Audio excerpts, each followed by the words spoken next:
예수께서 나와 말씀하여 이르시되 하늘과 땅의 모든 권세를 내게 주셨으니 그러므로 너희는 가서 모든 민족을 제자로 삼아 아버지와 아들과 성령의 이름으로 세례를 베풀고 내가 너에게 분부한 모든 것을 가르쳐 지키게 하라.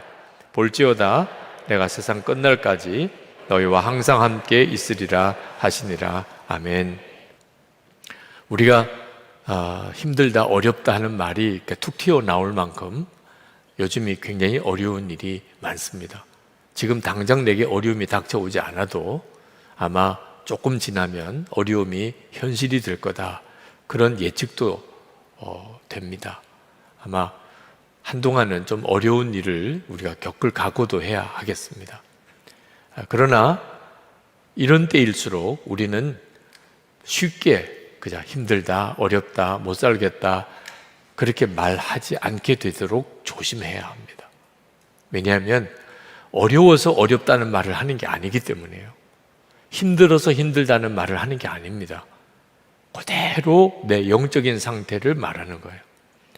형편이 어렵고 힘들어서 어렵고 힘들다고 말하는 줄 아십니까? 여러분이 믿음이 무너지니까 다 어렵게 느껴지고 힘들게 느껴지는 거예요. 그리고 여러분이 하는 말은 사람도 듣고 하나님도 들으시고 마귀도 듣습니다. 그러니까 여러분이 어떻게 말을 하느냐 하는 것은 대단히 중요해요.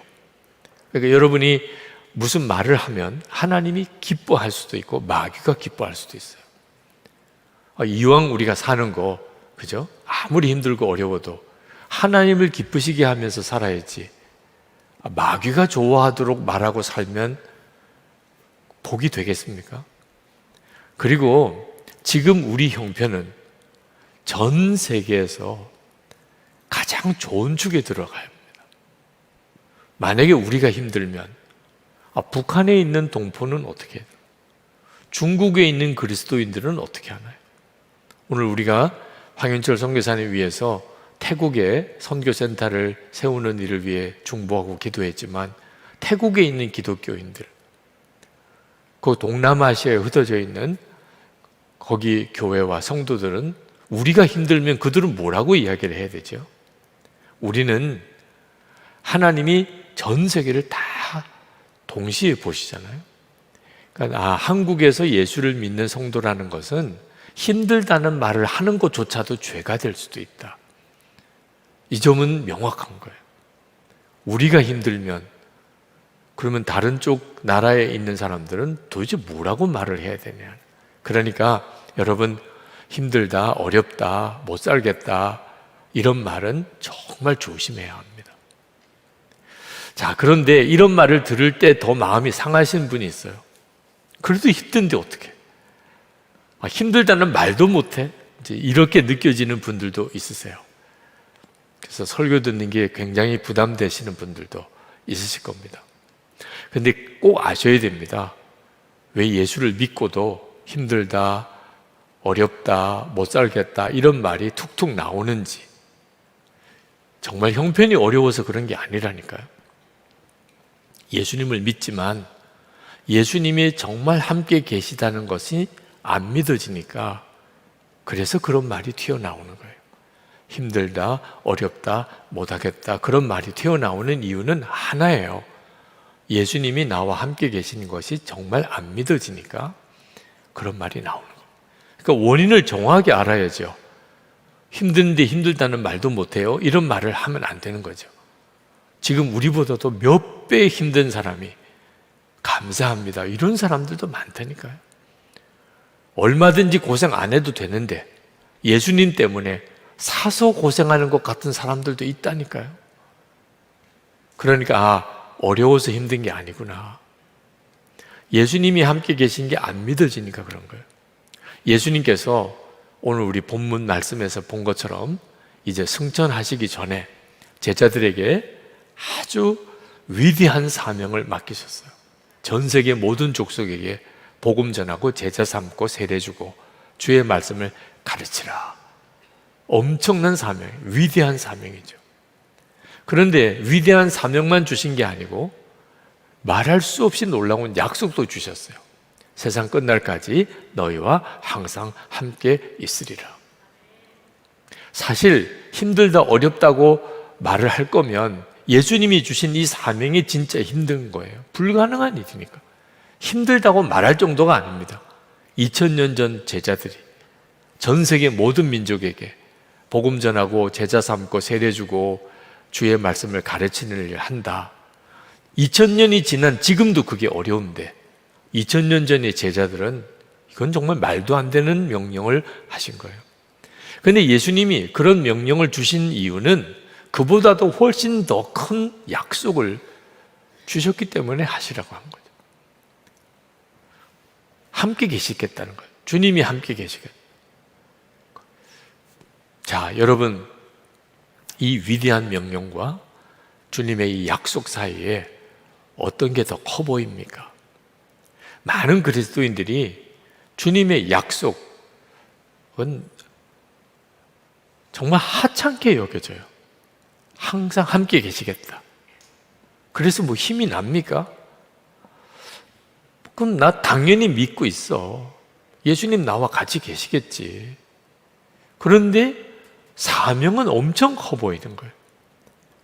우리 주님이 우리에게 지키라고 하신 말씀, 그건 너무 부담이 되고 도무지 순종하기가 어려워요.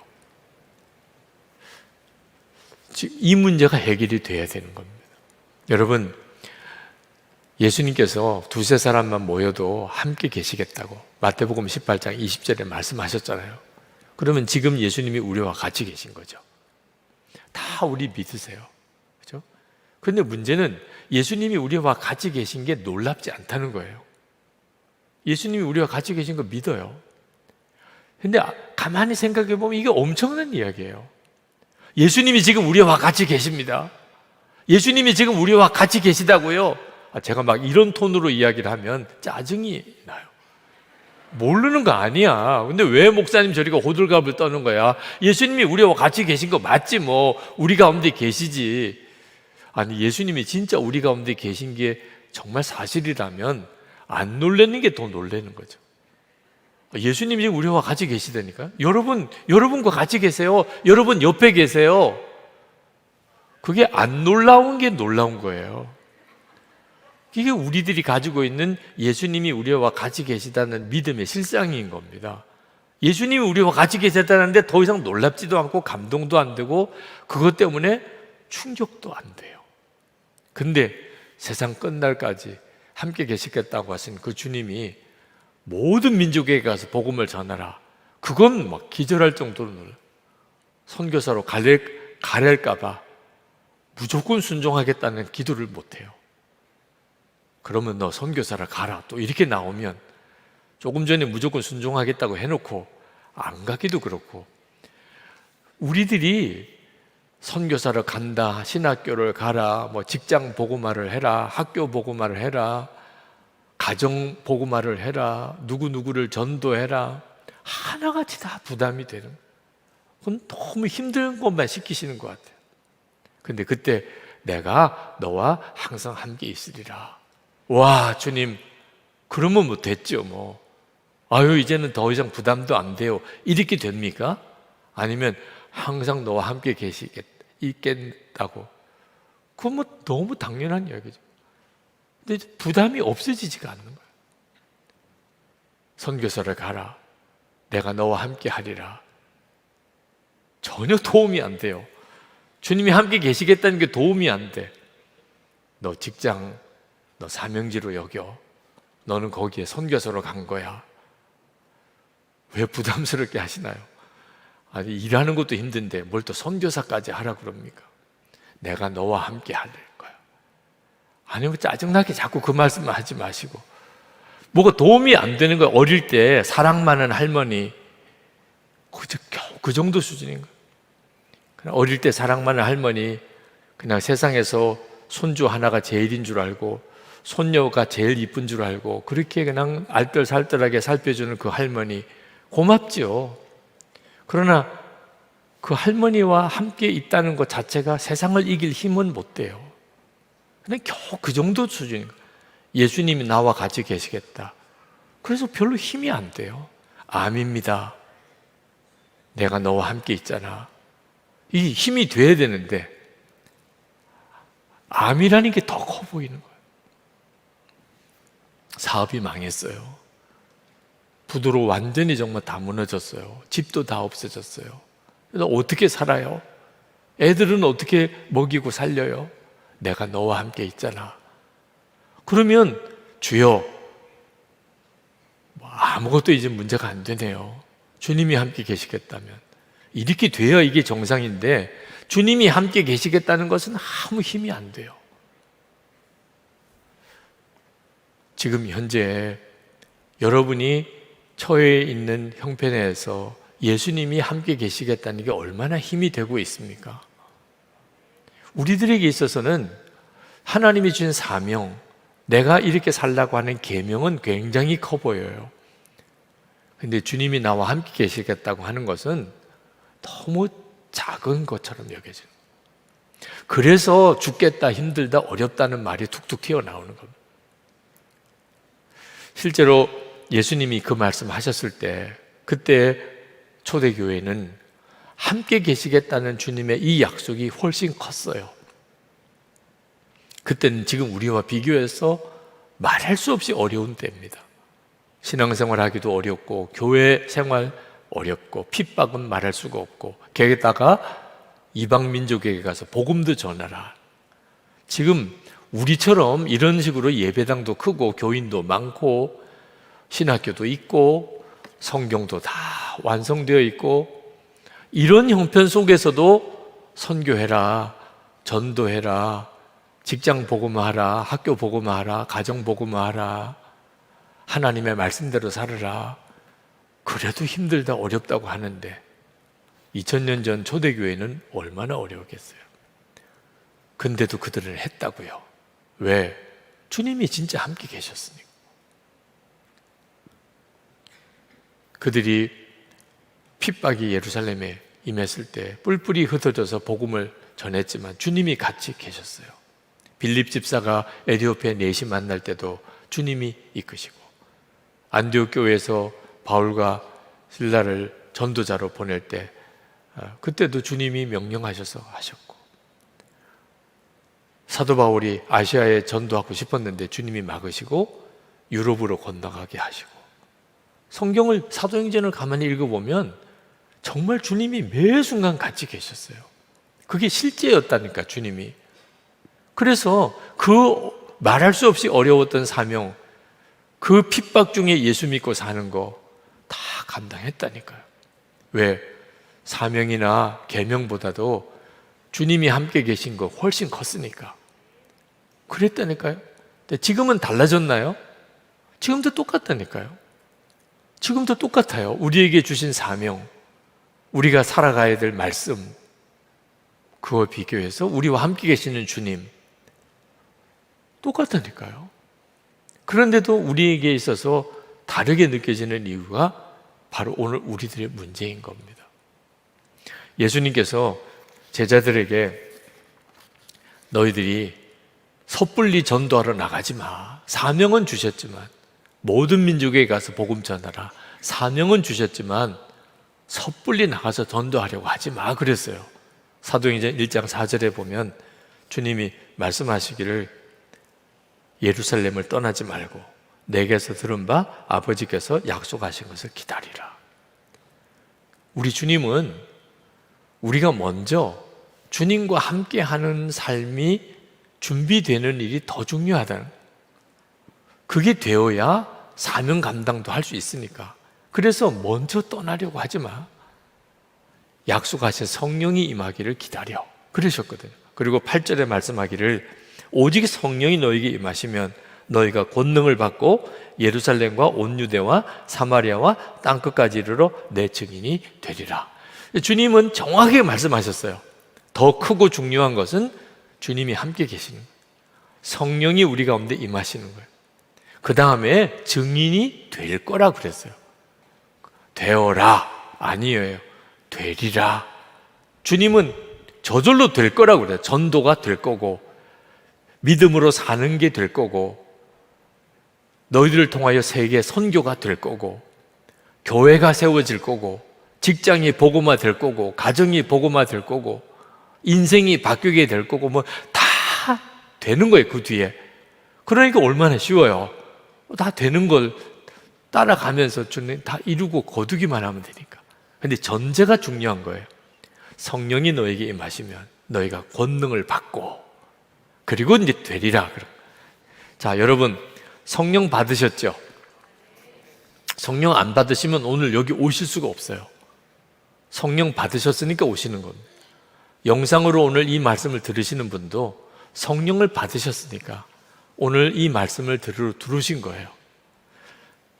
근데 문제는 권능도 받으셨나요? 권능. 성령이 임하시면 권능을 받고, 그리고 내 증인이 될 거라고 하신 거잖아요. 이제 성령을 받았는데, 성령이 임하셨는데 권능을 받으셨나요? 도대체 권능이 뭐죠? 여러분이 생각하기에 권능? 기적을 행하는 능력, 또는 여러 은사들, 그런 것이 권능 아니겠습니까? 물론 그런 것은 권능이죠. 그죠? 뭐 예언을 한다든지, 또는 병자를 고친다든지, 뭐 그런 은사가 있으면 그건 주의 일할 때 굉장한 정말 힘이 되겠죠. 기적을 행하는 능력이 나타나. 이러면 복음 전하는 데 굉장히 도움이 되겠죠. 저는 그런 권능은 못 받았어요. 아마 여기 계신 분들 대다수가 그러실 거예요. 근데 여러분, 진짜 권능, 그런 은사나 기적 행하는 능력, 그것과 비교도 안 되는, 모든 성도들이 성령 받을 때 다 받은 권능, 그 권능이 뭔지 아십니까? 예수님이 함께 계시는 거예요.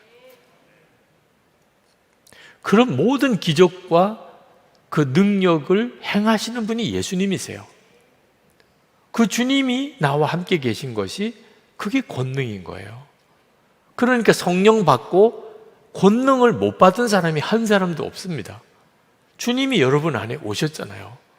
여러분은 이미 성령 받고 권능도 받은 사람인데, 예수님이 여러분 안에 오신 것 자체가 여러분에게 있어서 실제로 아무 힘이 안 되는 것처럼 느껴지니 이 문제를 해결하자는 거예요. 예수님은 내 안에 오셨는데, 예수님이 내 안에 오신 것이 위로가 안 돼요. 항상 기뻐하라, 범사에 감사하라. 못하겠어요. 원수도 사랑하라. 너무 힘들어요. 내가 너와 함께 하느니라. 그러면 제가 할 수 있죠. 이렇게 되어야 이게 정상인데, 원수도 사랑하라. 못할 것 같아요. 내가 너와 함께 있느니라. 그래서 어떻다고요? 이렇게 나가니까 문제가 되는 거예요. 그러니까 예수님이 우리와 함께 계시겠다는 게 이게 엄청난 권능인 거예요. 그런데 우리는 그게 아무것도 아닌 것처럼 느껴져요. 세상에 이렇게 살아서야 어떻게 제대로 예수 믿는 삶을 산다고 할 수 있겠느냐 말이에요. 예수 동행 운동은 도대체 왜 하는가? 24시간 주님 바라보자. 매일 동행 일기를 쓰고 나누면서 주님 바라보는 삶을 꾸준히 살아가자. 왜 도대체 그렇게 하려고 하는가? 세상 끝날까지 항상 함께 계시겠다는 이 약속이 이미 우리에게 이루어졌는데도 우리에게는 아무 힘이 없는 것처럼 느껴지니, 이 문제부터 제대로 좀 훈련을 받자는 거예요. 여러분, 우리가 힘들고 어려울 때 누군가가 옆에서 같이만 있어줘도 큰 위로가 됩니다. 우리 기도 바캉스 화요일 날 하는데, 여러분 힘들고 어려워서 참 지쳐있는 사람들이 그런 은혜 집회에 이렇게 오면 함께 기도해 주는 사람이 옆에 앉아서 같이 뜨겁게 기도해주고, 그 자체가 얼마나 큰 힘이 됩니까? 저도 이번 주간 새벽기도 나와서 새벽기도 때 기도 자리가 있다는 거, 자연스럽게 이 교회는 내가 와서 기도하는 교회, 오면 늘 기도하던 자리가 있고, 와보면 늘 같이 기도해 주는 사람이 있는, 이게 얼마나 큰 힘인가. 누군가가 같이 써주는 거. 사람이 이렇게 많아도 실제로는 혼자라고 느껴지는 사람도 있어요. 오늘 이 자리에도 있으실 거예요. 근데 만약에 나를 알고 나를 위해 기도해 주는 누군가가 옆에 있다면, 그러면 엄청나게 무거운 짐을 지고 있어도 그 힘이 확 덜어질 거예요. 그게 교회 공동체를 주신 뜻이에요. 여러분이 교회 공동체를 정말 소중하게 길러가야 됩니다. 그런데 성도 한 사람만 옆에서 있어줘도 그런 힘이 된다면 예수님이 나와 함께 계시겠다는 거예요. 세상 끝날까지 너희와 항상 함께 있으리라. 주님이 나와 같이 계셔 주시겠다는 거예요. 그 뭐가 문제가 돼요? 뭐가? 주님이 함께 계셔 주시겠다는데 모든 문제에 대한 답인 겁니다. 경제적인 문제, 건강 문제, 가족 문제, 진로 문제, 여러분이 가지고 있는 어떤 문제도 완전한 답은 주님이 함께 계셔 주시겠다는 거예요. 그러면 근심 걱정해서 다 노임을 받는 거죠. 주님이 이끄시는 대로, 주님이 나를 정말 함께 계셔서 이끌어 가주시는 대로 가기만 하면 됩니다. 이 약속을 주셨어요. 요한복음 14장 16절, 17절, 18절.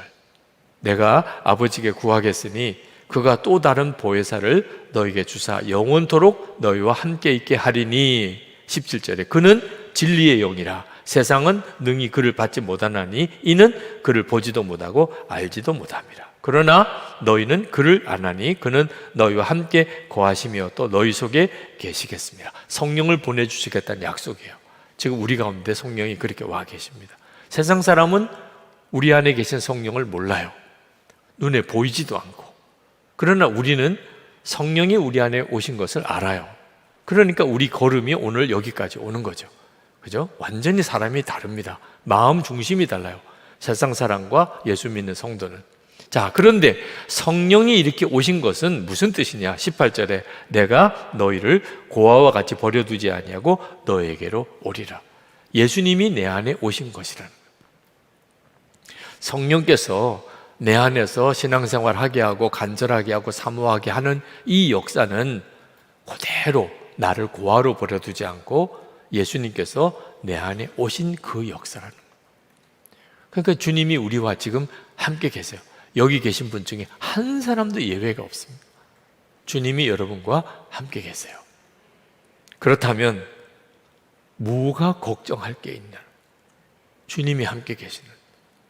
지금 현재 여러분이 가지고 있는 걱정거리가 있으십니까? 주님이 함께 계시대요. 그 순간에 더 이상 걱정이 안 됩니다. 주님이 함께 계시는구나. 그렇다면 반드시 살 길이 있는 거죠.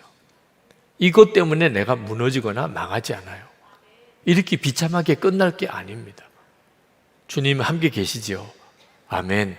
그러면 그냥 그 자체 응답을 받은 거예요. 주여 할렐루야 감사합니다. 해결해 주셨네요. 이건 정말 너무나 놀라운 거예요. 내가 세상 끝날까지 너희와 항상 함께 하리라는 이 약속이 엄청난 것입니다.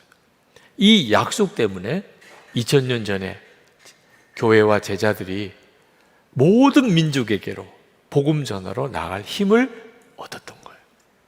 그리고 지금도 동일하게 우리와 함께 계시겠다는 이 약속이 믿어지는 역사를 통하여 우리가 우리의 삶 속에서 부딪히는 수많은 문제들, 하나님이 나에게 어떤 명령을 주시든지 간에 능히 감당할 힘을 얻게 되는 거예요.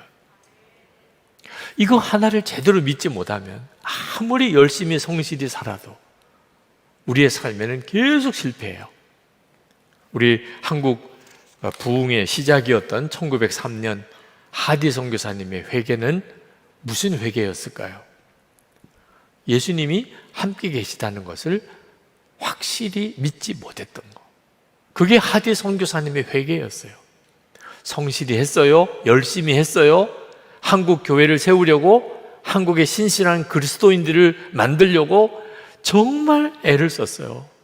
20대 젊은 의사가 선교사가 되어서 그 옛날에 한국에 와서 여기서 자기 모든 것을 쏟아 부으면서 한국의 교회를 한번 제대로 세워보려고, 한국에 예수 믿는 사람 한번 제대로 만들려고 애를 썼는데 안 됐어요.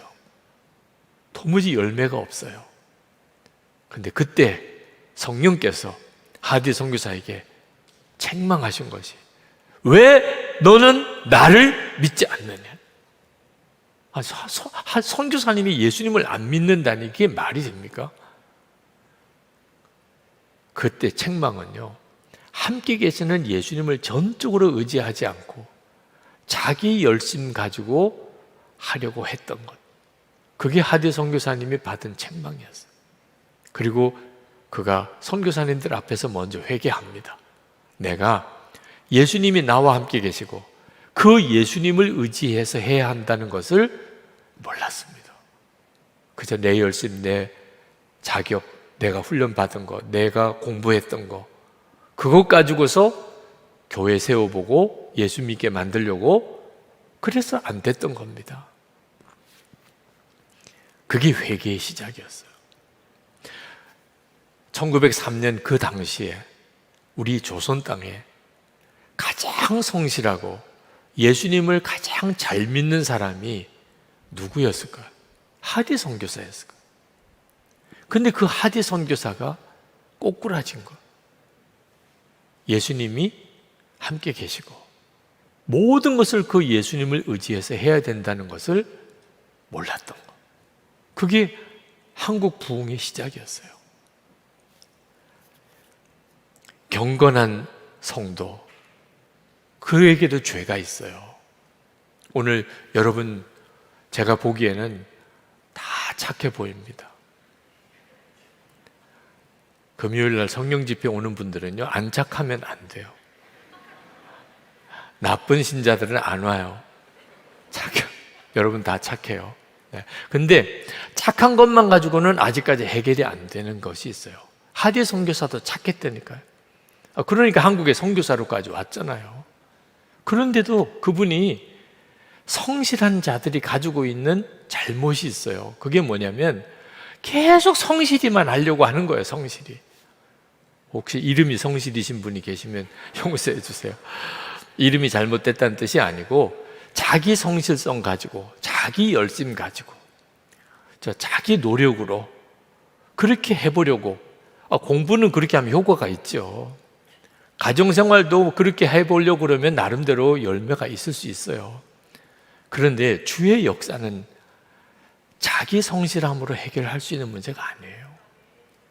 예수님이 나와 같이 계신데 그 예수님을 진짜 믿지도 않고 의지하지도 않고 그저 내 열심과 눈물과 간절함으로 문제를 해결하려고 하는 것, 이것도 죄더라는 거예요. 그게 꼬꾸라진 거예요. 한국 교회가 부흥이 일어나는 시작이 그 점이었어요. 여러분, 존 웨슬레, 조나단 에드워즈, 엄청난 부흥의 시대를 열은 분들입니다. 근데 존 웨슬레나 조나단 에드워드가 하나님 앞에 회개하고 꼬꾸라졌는데, 조나단 에드워드나 존 웨슬레 같은 분은요, 지금 우리들보다도 회개하기 전에 우리보다 더 경건한 사람이었어요. 금식도 많이 하고 성경도 많이 보고 어려운 사람도 많이 돕고 기도도 많이 하고. 아니, 세상에 우리보다도 더 경건한 사람이 무슨 회개할 게 있어요? 하나예요. 주님이 함께 계신 것을 몰랐다는, 주님이 함께 계시는 것을. 존 웨슬레 목사님이 주님이 나와 함께 계시다는 것을 눈이 열리고 완전히 사람이 바뀌어버린 거예요. 성실한 사람이 신령한 사람으로 바뀐 거죠. 지금 우리에게 필요한 거예요. 여러분에게 정말 필요한 거. 이렇게 성령 집회까지 와서 가정 문제 소홀히 여기지 않고, 내가 지금 재정에 어려움 겪는 거 그저 내 노력으로 하지 않고 기도해야지, 하나님의 은혜가 필요해, 다 그런 마음으로 오신 여러분들에게 뭐가 더 필요하겠어요? 여러분, 지금 여러분에게 뭐가 더 필요해요? 예수님께서 여러분과 함께 계신 것을 진짜 믿고 여러분의 모든 삶을 이제는 여러분의 노력과 성실함으로 하지 않고 함께 계시는 주님을 믿고 그 주님이 말씀하시고 역사하심을 따라가는 것, 이 눈이 뜨여야 한다는 거예요. 예수 동행 운동을 왜 하자고 그러는 건가? 예수 동행 운동을 하자 그러면 제일 먼저 반응이 오시는 분들이 다 착한 분들이에요. 아주 술 먹고 방탕한 분들이 회개하고 동행일기 쓰시는 이런 경향은 극히 드물어요. 다 그동안 교회 생활 잘하셨던 분들, 시키는 대로 다 교회에다가 충성하시고 그래도 예배 늘 기도의 자리 빠지지 않으셨던 분들, 그런 분들이 동행일기를 써야 되겠다, 그렇게 반응이 오시는 거예요. 뭐 깨달은 거죠? 내가 다른 거는 다 잘했는데 주님 바라보는 게 문제였었구나. 주님이 나와 같이 계시다는 것을 진짜 믿지 못했구나. 그게 그냥 애통함이 된 거예요. 여러분, 예수님께서 분명히 2000년 전에 이 땅에 태어나셨고, 그리고 우리와 같이 사셨고, 십자가에 죽으셨고, 부활, 3일 만에 부활하셨고, 그리고 승천하셨고, 이걸 정확하게 아는 것도 중요해요. 정말 중요해요. 교리 지식도 분명히 있어야 돼요. 성경 지식도 필요해요. 그런데 그것만 가지고는 안 된다니까요. 다 우리가 경험해 본 거잖아요. 가르치는 대로 성경이 가르치면 다 믿었어요. 교회에서 하라는 대로 다 했어요. 그런데도 왜 내 마음은 공허하고 믿음의 역사, 삶에 나타나는 증거는 없는 거지요? 도대체 뭐가 문제죠? 하라는 대로 다 했는데. 교회 안에 성실한 그리스도인들이 이런 딜레마에 빠져 있는 거예요. 가정에 이런저런 문제들이 계속 일어나요. 세상에 나가서 일터에서는 세상이 정말 겁이 나요. 내가 예수 믿는다는 거 당당하게 고백 한번 제대로 못 해보고 살아요. 도대체 뭐가 문제죠? 예수님이 나와 함께 계신 거 하나를 진짜 눈이 안 열렸던 거예요. 요한복음 15장 4절, 내 안에 거하라, 나도 너희 안에 거하리라. 이 말씀이 실제가 돼야 되는 거예요. 내가 예수님 안에 거하고 예수님이 이제 내 안에 거하시는, 이 하나가 내게 정말 실제가 되면 그때부터 갑자기 마치 예전에 내가 예수님을 안 믿었던 사람이었던 것처럼 완전히 다른 차원의 삶을 사는, 예수님 안에 거하고 예수님이 내 안에 거하는 게 진짜가 되는 순간, 그냥 그런 말씀이 있는 걸 아는 정도가 아니고. 조지 밀러 목사님, 그분이 우리와 다른 게 뭐죠? 하나, 기도하면 반드시 들어주신다. 그 기도를 들으시는 하나님이 항상 같이 계신다. 이걸 정말 믿은 거예요. 그러나 그냥 믿은 게 아니고 실제로 자신의 삶 속에서 계속 기도하고 또 기도하고 또 기도하고 나가셨던 거예요. 그리고 진짜 주님은 기도하면 응답하시는구나, 기도하면 응답하시는구나. 그래서 자기가 응답받은 걸 가만히 카운트 해보니까 한 5만 번 되더라고요. 그 5만 번 기도 응답받은 사람으로 책도 썼어요. 지루하기 짝이 없어요. 기도하고 응답받고 기도하고 응답받고, 그게 5만 번 나와요. 읽어볼 가치도 별로 없는 느낌이 들 정도로. 그런데 정말 놀라운 책이죠. 왜? 우리는 다 그 은혜를 받았는데도 그렇게 안 살고 있잖아요. 그러니까 조지 밀러 목사님에게 있어서 하나님은 살아계신 하나님, 지금도 함께 계신 하나님, 기도하면 들으시는 하나님, 그게 그분에게는 분명히 했다는 거예요. 우리도 다 알고 있는 내용이에요. 그런데 그렇게 안 사는 게 문제죠. 그 영향을 받은 분이 허드슨 테일러 선교사, 존 웨슬리 목사님과 조지 밀러 목사님을 통하여 예수님은 지금도 살아계신 주님이시구나. 허드슨 테일러 목사님이 처음 하나님께 헌신할 때 기도가, 우리가 아까도 기도했던 것처럼 나를 죄에서 이기게 해주시면 나는 주님을 위해서 살겠습니다. 죄의 종이 아니고 주의 종이 되겠습니다.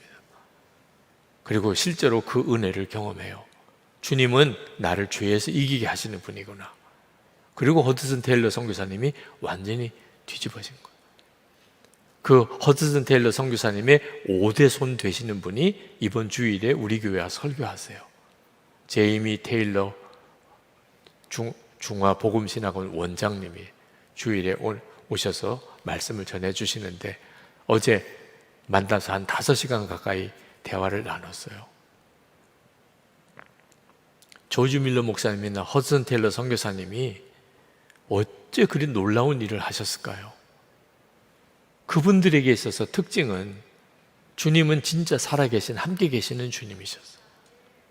근데 그분들에게만 특별한 은혜를 주셨으면 우리는 할 말이 없는 거죠. 그죠? 조지 밀러 목사님이나 허드슨 테일러 선교사님에게나 하나님이 그런 은혜를 주셨어요.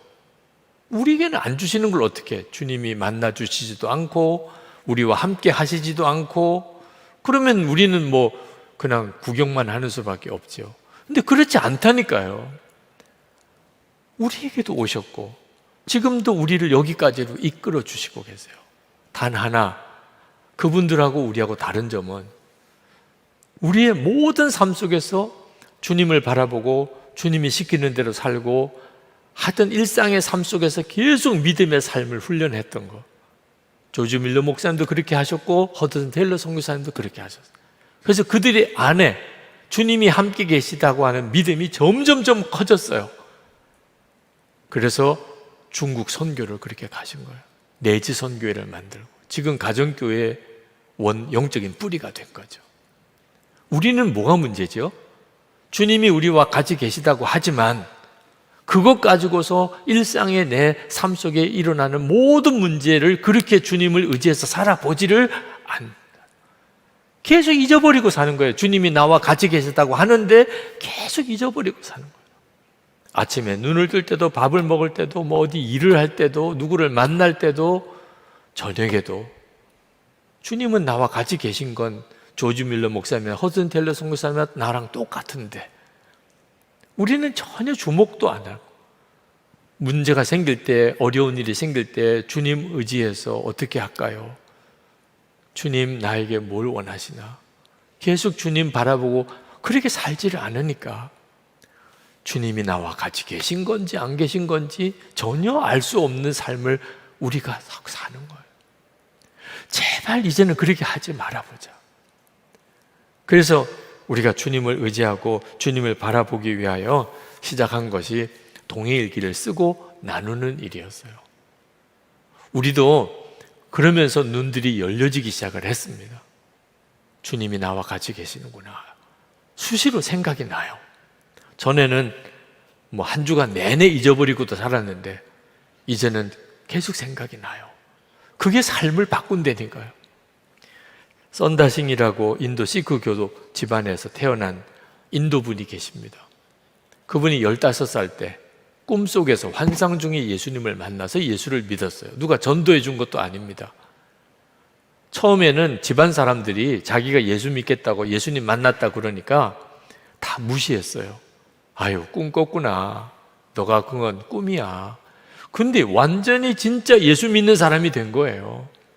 그때서야 집안 사람들이 엄청난 핍박을 합니다. 선다싱은. 그때 그가 이렇게 고백을 합니다. 핍박이 아무리 강해도 그리스도와 함께 있지 않았을 때 내가 겪었던 불안과 같은 상태에 비하면 그가 핍박은 아무것도 아니었다. 환난과 핍박을 견디는 것이 내게는 어렵지 않았다. 왜냐하면 그리스도가 없는 상태에 나는 물 없는 물고기와 같았고 새가 물속에 들어있는 것과 같았기 때문이다. 핍박은 아무것도 아니다. 나는 그리스도인으로 이 땅에 살지만 하늘에 사는 것이다. 예수님을 진짜 만나고 정말 주님과 함께 살아보니까 핍박이 아무것도 아니다. 그전에는 더 고통스러웠어요. 내가 그냥 물속에 처박혀 사는 것처럼 그렇게 그때는 힘들었는데 핍박? 아유, 이건 진짜 아무것도 아니에요.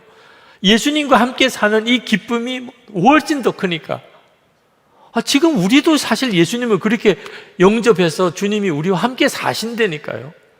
그런데 어떻게 썬다싱의 고백과 우리 고백이 이렇게 다르죠? 이 점을 좀 극복해보자. 이제 8월 한 달 동안 해보려고 하는 거예요. 처음 시작해 보시는 분 한번 해보세요. 실패하신 분 이번에 다시 한번 진짜 해보세요. 우리에게 있어서 하나님은 이미 모든 문제를 해결할 완전한 답을 이미 주셨어요. 여러분이 어떤 기도 제목을 가지고 나와 보세요. 여러분에게 이미 다 답을 주셨어요. 내가 항상 너희와 함께 있느니라. 그걸로 모든 문제의 답이라니까요. 문제는 이제 그것이 진짜 믿어지는 거예요. 주님이 나와 같이 계시구나. 그러면 지금 해결되고 안 되고가 뭐가 문제예요? 뭐 나를 죽음의 음침한 골짜기로 인도하든 또는 푸른 초장으로 인도하든 문제가 될 게 없어요. 답은 주님이시니까. 제가 군목 훈련 받을 때 그때 훈련소 교관이요 늘 이런 이야기를 하더라고. 우리를 이렇게 모아놓고 눈동자 돌아가는 소리가 들린다는 거예요. 와, 진짜 이렇게까지 비참하게 모욕을 당할 수가 있나. 아무리 그래도 어떻게 눈동자 돌아가는 소리가 들릴 수 있겠어요. 어떻게 저렇게 뻥을 쳐도 저렇게 뻥을 치나. 그런데 제가 목사가 되어서 이렇게 설교하러 보니까 눈동자 돌아가는 소리가 들려요. 뭐가 그렇게 볼 게 많은지. 말씀을 전하는데도 주보 보는 사람, 휴대폰 보는 사람, 옆 사람 보는 사람 눈동자 돌아가는 소리가 들려요. 지금도. 말씀에 집중하는 것도 그렇게 쉬운 일이 아닌가 봐요. 근데 예수님은 정말 우리를 볼 때 그럴 것 같아요. 야, 눈동자 돌아가는 소리 들린다. 자꾸 볼 게 어떻게 많은지 우리가 세상을 사는 동안에. 그러니까 우리는 예수를 믿고도 진짜 중요한 복을 누리지 못하는 거예요. 예수님 그분과 함께 사는 복. 뭐가 문제가 돼요? 세상보다 더 크신 주님이 내 안에 오셔서 나와 함께 사시는데 무슨 문제가 나를 무너뜨리겠어요? 어떤 어려운 일이 있어서 내가 무너지겠어요? 근데 이 엄청난 복을 실제로 누리는 성도가 너무 드문 거예요. 오스왈드 챔버스 목사님이 주님은 나의 최고봉 그 책 속에서 이렇게 쓰신 내용이 있었어요. 짜증, 신경질, 분노, 불평. 짜증이라는 것은 정신적 또는 영적으로 정상에서 벗어났다는 의미입니다. 우리는 짜증을 내지 않는 것이 얼마나 힘든지를 잘 압니다. 주 안에서 평안하시기 바랍니다. 문제가 해결될 때까지 주 안에서 참고 기다리십시오 라고 말하기는 아주 쉽습니다. 그러나 실제로 혼란과 역경 중에 참으로 주님 안에서 안식하기란 어렵습니다. 주 안에서 평안을 얻는 것은 환경에 의한 것이 아닙니다. 그 평안은 오직 주님과의 관계에 달려 있습니다. 신경질 내고 짜증내는 것은 늘 죄와 연결됩니다. 우리는 어쩔 수 없이 걱정도 하고 짜증도 나게 마련이라고 생각하지만 사실 그것은 우리가 얼마나 악한지를 말해줍니다. 짜증은 내 맘대로 살겠다는 의지에서 오는 것이기 때문입니다. 주님은 한 번도 걱정하거나 짜증 내신 적이 없으십니다. 그분은 이 땅에 자기 뜻을 이루려고 오신 것이 아니기 때문이었습니다. 그분은 하나님의 뜻을 실현하기 위해 오셨습니다. 그러므로 우리가 하나님의 자녀라고 하면서 짜증내고 걱정하고 신경질 부리고 염려한다면 이는 악한 것입니다. 지금 내 상황은 하나님께서 해결하시기에도 벅찰 거라는 어리석은 생각을 한 적은 없습니까?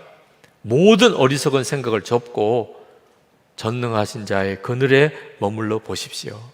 그리고 의도적으로 하나님께 말씀하십시오. 그 무엇으로도 염려하지 않고 짜증내지 않겠습니다. 우리의 모든 염려와 신경질은 하나님을 진정으로 믿지 않기에 발생하는 문제입니다. 여러분, 이제 여러분이 짜증도 이기고 염려도 이기는 진짜 예수 믿는 삶을 한번 살아보자는 거예요. 설교 듣고 마음에 조금 감동받고 집에 돌아가서 그대로 다 쏟아지고 제발 이렇게 이제 더 이상 살지 말고. 설교가 사람을 못 바꿔요. 네. 함께 계시는 예수님을 진짜 믿어지고 눈이 열려야, 그래야 교회에 있든지 집에 가든지 변함이 없어요. 길거리에 있든지 혼자 있든지 많은 사람 같이 있든지 아무 상관이 없어요. 여러분, 이것보다도 더 중요한 문제가 어디 있어요? 이것부터 해결되어야 그 다음에 모든 민족에게 가는 것도 해결되는 거예요. 주님과 함께 사는 삶이 안 되는데 무슨 사명을 감당해요? 말씀은 다 어렵고 불가능한 것처럼 보이는. 그런데 이제 주님과 동행하는 삶에 눈이 뜨이기 시작하면 완전히 다른 삶이 되기 시작해요. 주님이 나를 통해 역사하시고, 정말 8월 한 달 동안 얼마나 놀라운 일이 벌어질까, 얼마나 엄청난 역사가 일어날까. 지금 현재 여러분은 나는 그 상태가 아닙니다, 목사님. 좋아요. 기록만 해두세요. 오늘 나는 그 상태가 아니다. 유기성 목사님 설교와 내 삶은 완전히 다른 거다. 이런 설교를 나는 언제까지 듣고만 살아야 되나, 이렇게 오늘 쓰라니까요. 네, 다. 그래야 8월 마지막 날 일기하고 비교가 될 거 아니에요. 한 달 동안 내가 예수님과 동행하는 삶을 살아보았는데, 지금 정말 이게 뭐야 지금, 이렇게 될 거 아니겠어요. 네. 한번 해보십시다.